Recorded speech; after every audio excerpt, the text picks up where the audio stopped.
प्रभु तेरी वाणी जीवन की रोटी, नैनों की ज्योति अंधेरा मिटाती।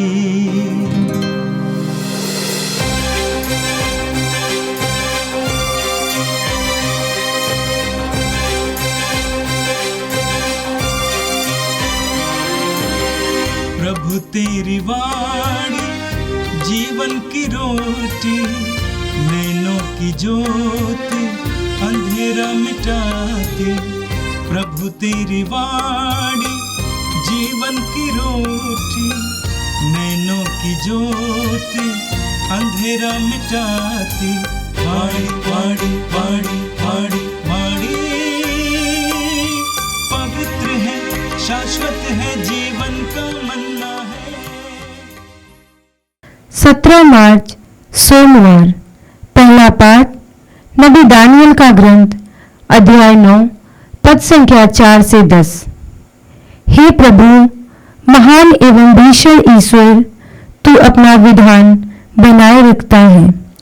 तू उन लोगों पर दया दृष्टि करता है जो तुझे प्यार करते और तेरी आज्ञाओं का पालन करते हैं। हम लोगों ने पाप किया है, हमने अधर्म और बुराई की है, हमने तेरे विरुद्ध विद्रोह किया है, हमने तेरी आज्ञाओं तथा नियमों का मार्ग त्याग दिया है। नबी तेरे सेवक हमारे राजाओं, नेताओं, पुरखों और समस्त देश के लोगों को उपदेश देते थे, हमने उनकी शिक्षा पर ध्यान नहीं दिया है। हे प्रभु, तू न्यायी और यहूदिया के लोग, यरूशलेम के निवासी, समस्त इजरायली, चाहे वे निकट रहते हों चाहे उन दूर देशों में जहां तूने उन्हें विश्वासघात के कारण बिखेर दिया है, हम सब के सब कलंकित हैं। हे प्रभु, हम सब कलंकित हैं, हमारे राजा, हमारे शासक और हमारे पुरखे, क्योंकि हमने तेरे विरुद्ध पाप किया है। हमारा प्रभु ईश्वर हम पर दया दृष्टि करे और हमें क्षमा प्रदान करे, क्योंकि हमने उसके विरुद्ध विद्रोह किया और अपने प्रभु ईश्वर की वाणी अनसुनी कर दी है। उसने अपने सेवकों, अपने नबियों द्वारा जो नियम हमारे सामने रखे थे, हमने उनका पालन नहीं किया। यह प्रभु की वाणी है। संत लुकस के अनुसार पवित्र सुसमाचार अध्याय 6 पद संख्या 36 से 38 तक। यीशु ने अपने शिष्यों से कहा, अपने स्वर्गीय पिता जैसे दयालु बनो, दोष ना लगाओ और तुम पर भी दोष नहीं लगाया जाएगा। किसी के विरुद्ध निर्णय ना दो और तुम्हारे विरुद्ध भी निर्णय नहीं दिया जाएगा। क्षमा करो और तुम्हें भी क्षमा मिल जाएगी। दो और तुम्हें भी दिया जाएगा। दबा दबा कर, हिला हिला कर भरी हुई, ऊपर उठी हुई पूरी की पूरी नाप तुम्हारी गोद में डाली जाएगी, क्योंकि जिस नाप से तुम नापते हो उसी से तुम्हारे लिए भी नापा जाएगा। ये प्रभु का दिव्य सुसमाचार है। क्रिस्त प्रभु की जय। प्यारे भाई और बहनों, आज का प्रथम पाठ हमने दानियल के ग्रंथ से सुना है।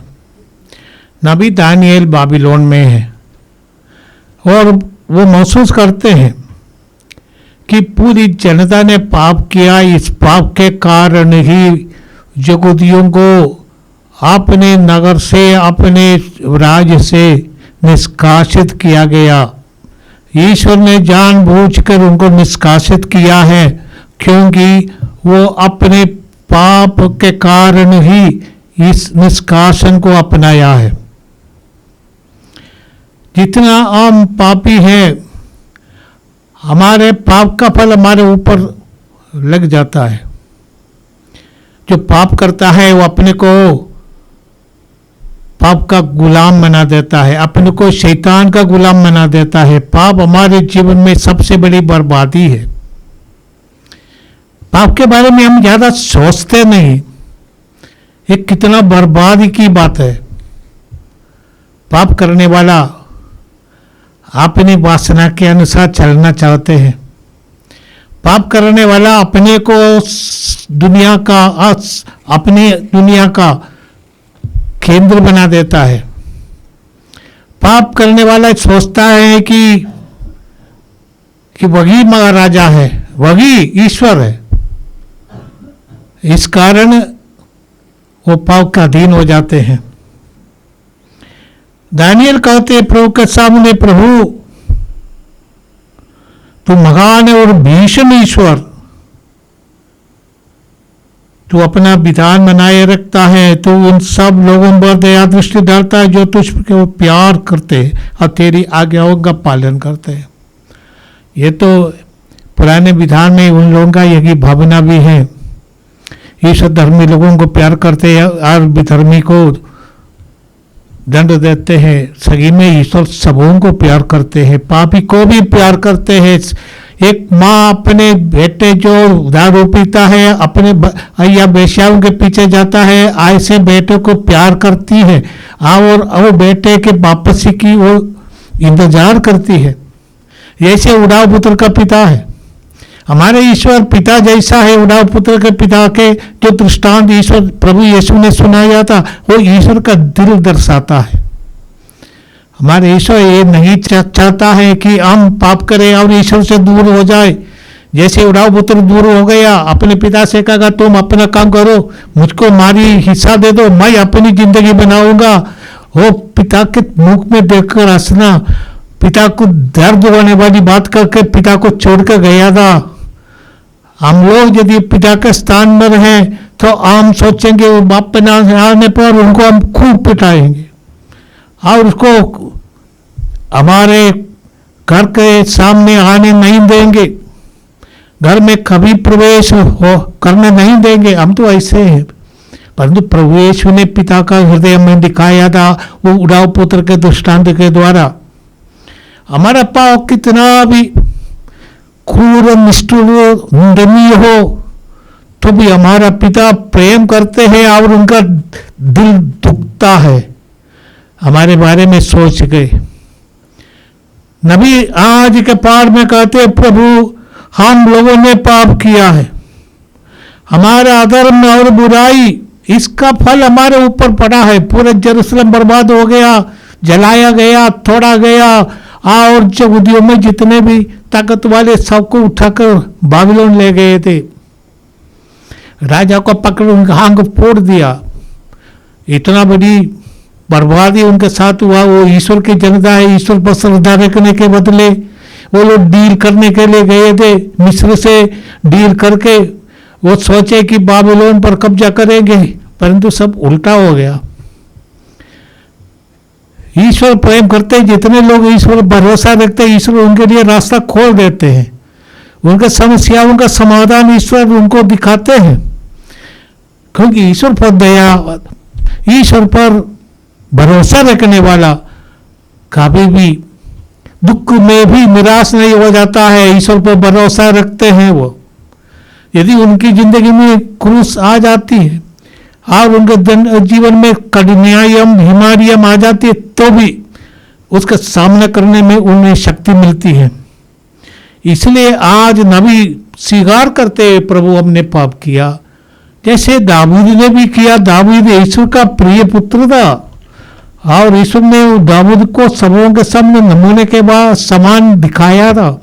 ऐसा दाऊद अपने आंखों को अपने वश में नहीं रखा, अपनी वासना के अधीन हो गया।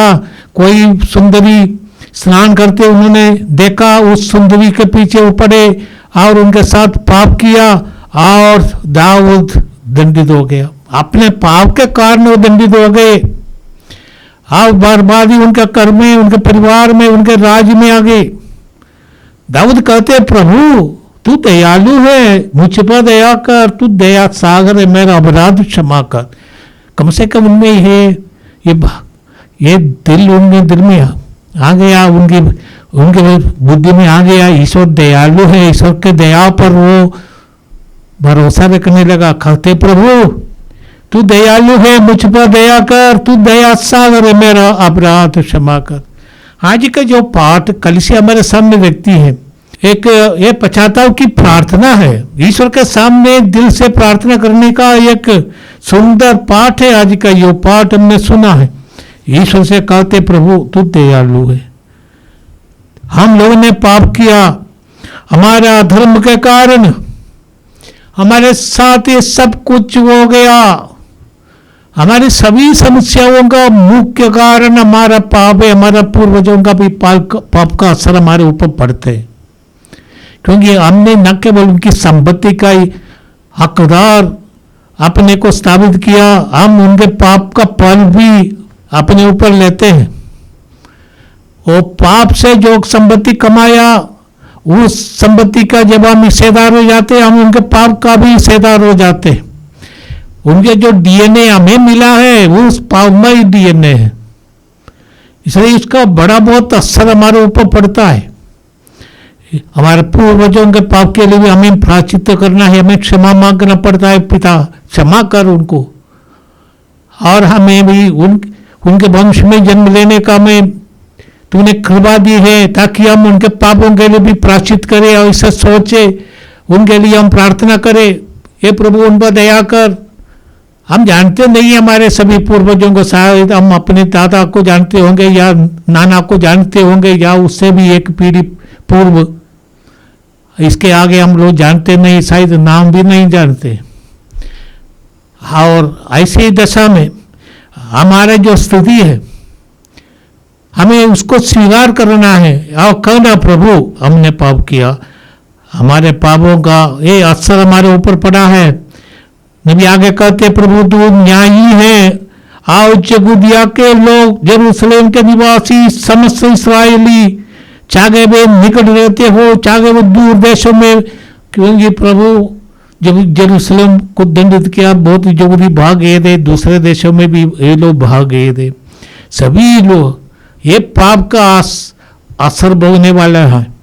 इसलिए कहते प्रभु हमारा विश्वास खाद का फल हमारे ऊपर पड़ा है, प्रभु तू न्यायी है।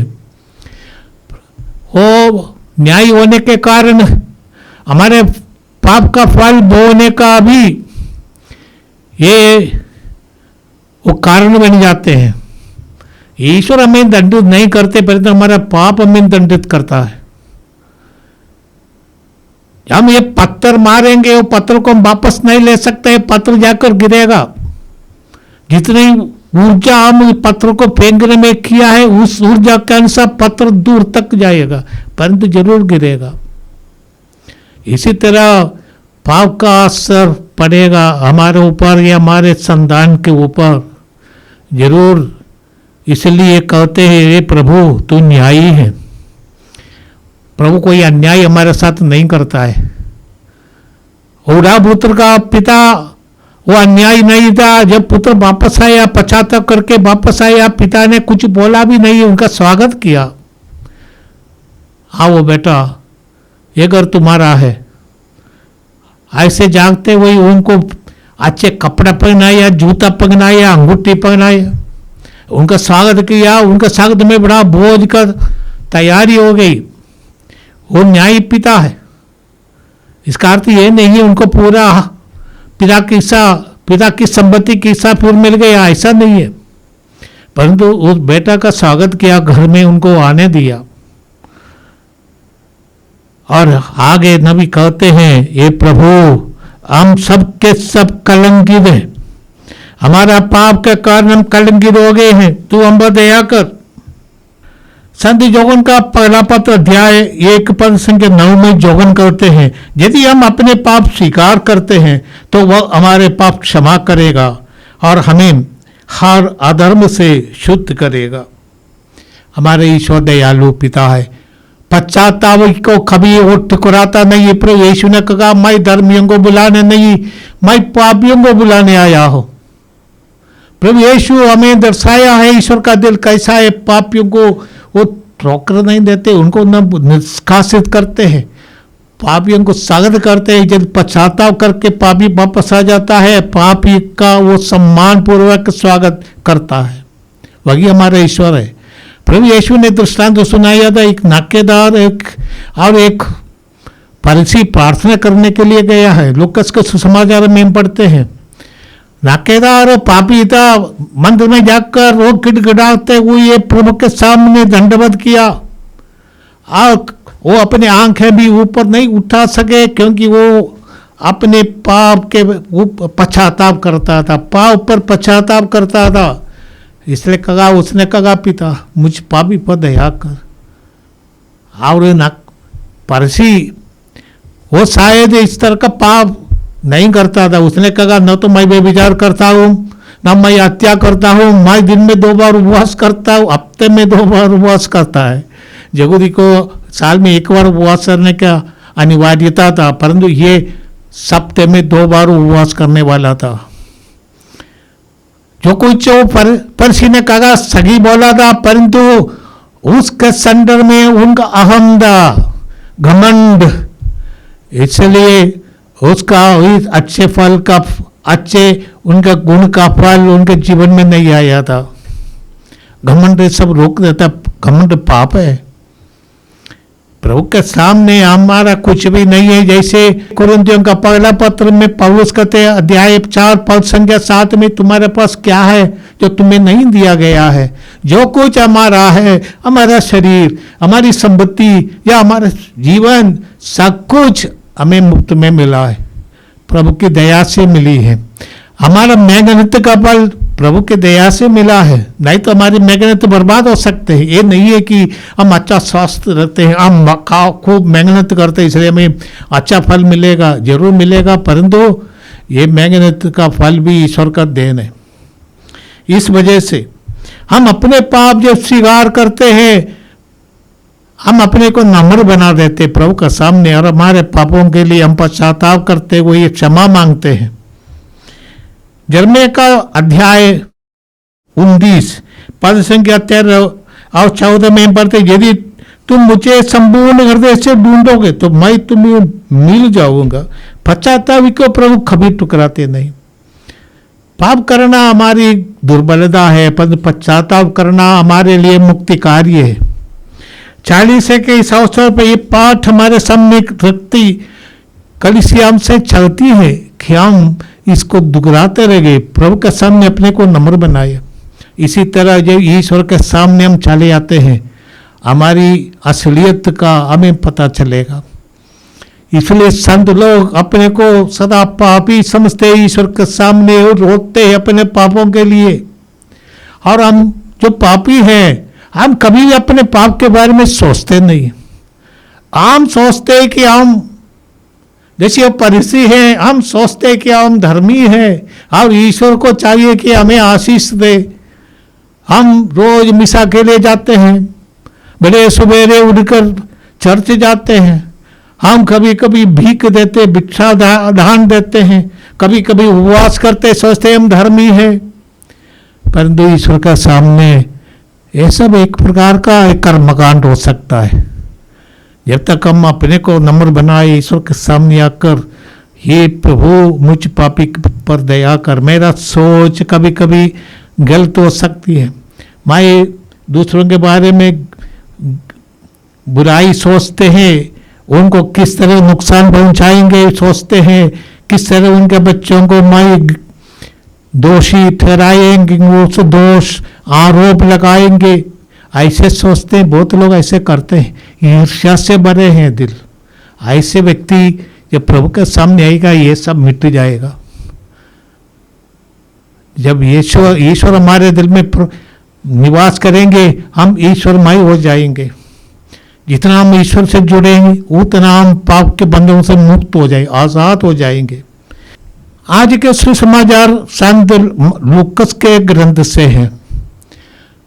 इस आज का पाठ उस संदर्भ का है। यीशु अपने शिष्यों को चुना था, इसके बाद शिष्यों को और जनता को उपदेश दे गए। इसको कहते हैं डिस्कोर्स इन द प्लेन। मत्ती के सुसमाचार में ये बात कहा गया पर्वत पर यीशु का उपदेश, the Sermon on the Mount, और इस पाठ को लूकास के जो सुसमाचार में पढ़ते हैं इसी को कहते हैं सरमन ऑन द प्लेन्स, समतल पर। यीशु की शिक्षा को मत्ती और लूकास एक साथ समग्र करते, अलग अलग अपने अपने दृष्टि से रखते हैं। मत्ती अपनी दृष्टि से हमें सरमन ऑन द माउंट दिया है, पहाड़ पर यीशु का उपदेश।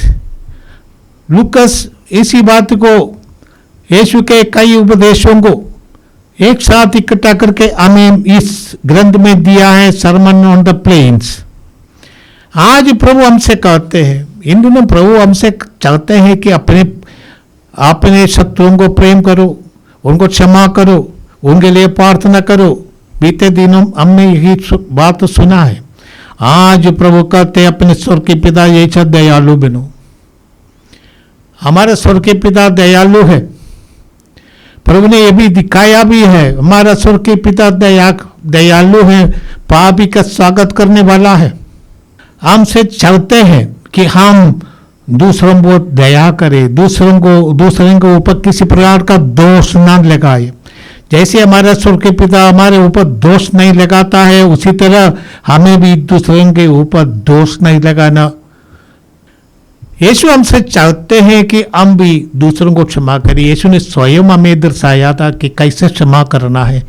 लूकास का सुसमाचार अध्याय 23 पद संख्या 34 में हम पढ़ते हैं, यीशु ने कहा पिता उन्हें क्षमा कर, ये जानते नहीं ये क्या कर रहे। क्रूस पर मरते वक्त भी यीशु पिता से अनुरोध करते, प्रभु इन लोगों पर दया कर जो यीशु को मार रहे क्रूस पर। यीशु के साथ इतना बर्बादी का कार्य करते और ये गंदे गंदे गाली देते हैं, चिल्लाते हैं, इतनी भीड़ यीशु के दुश्मन बनकर यीशु को अपमानित करते हैं। ऐसे भीड़ को देखकर यीशु कहते पिता ये लोग जानते नहीं, उनका क्षमा कर। यीशु भी हमें ये सिखाते हैं दयालु बनो जैसे तुम्हारा स्वर्गीय पिता दयालु है। कुरिन्थियों के नाम पौलुस का दूसरा पत्र अध्याय 9 पद संख्या 6 में पौलुस कहते हैं जो कम बोता है वो कम लूटता है, और जो अधिक बोता है और अधिक लूटता है। हमारे जीवन में भी यही है, जितना उदारता से हम ईश्वर की सेवा करेंगे उतना अधिक फल प्रभु प्रदान करेंगे। जितना हम उदार है ईश्वर के साथ उसके अनुसार प्रभु हमें फल देते हैं। इसलिए हमें चाहिए कि हम दूसरों के अपराध क्षमा करें ताकि हम भी ईश्वर के सामने आकर ये प्रभु मेरे अपराध क्षमा कर, मुझे पापी पर दया कर, एक कर सकते हैं। यदि हम दूसरों के साथ जैसे प्रभु यीशु ने दृष्टांत सुनाया, क्षमा नहीं करने वाला वो एक सेवक था जो राजा को 10,000 टैलेंट का ऋणदार था, ऋण लिया था। यूनानी भाषा में सबसे बड़ी संख्या 10,000 थी। उस समय भी उनकी भाषा में, यूनानी भाषा में सबसे बड़ी संख्या 10,000। और सबसे बड़ा जो तौल है, सबसे बड़ा भाव, सबसे बड़ी जो मनी संख्या एक टैलेंट था। और 10,000 टैलेंट माने इतना ज्यादा संपत्ति, लगभग 20 साल तक आपको मेहनत करना पड़ेगा एक टैलेंट कमाने के लिए। तो 10,000 टैलेंट कमाना ये तो एक जिंदगी की बात नहीं है। इतनी बड़ी संख्या रकम पैसा उसने राजा से लिया था, ऋण लिया था, वापस करने में उनके पास पैसा नहीं था, इसलिए जाकर किटकिटाते हुए क्षमा मांगते हैं। राजा ने उनकी दशा देखकर क्षमा कर दिया।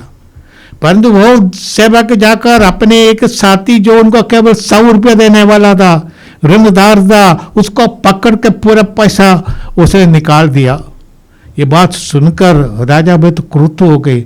हम इस निर्दय सेवक के जो दृष्टांत के द्वारा प्रभु यीशु में सिखाते हैं, हमें चाहिए कि जो दया हम दूसरों से चाहते हैं हमें उनको भी दया दिखाना है। दूसरों को हमें दया दिखाना, जो दया और क्षमा हम ईश्वर से चाहते हैं। हमें चाहिए कि वो दया प्रेम हम दूसरों को दे, हमारे पड़ोसियों को दे, हमारे शत्रुओं को दे, जो हमारे साथ गलत काम करते हैं या गलत हमारे साथ व्यवहार करते हैं। ऐसे लोगों को क्षमा करना इतना आसान नहीं होता, परंतु यीशु चाहते हैं कि हम क्षमा करें।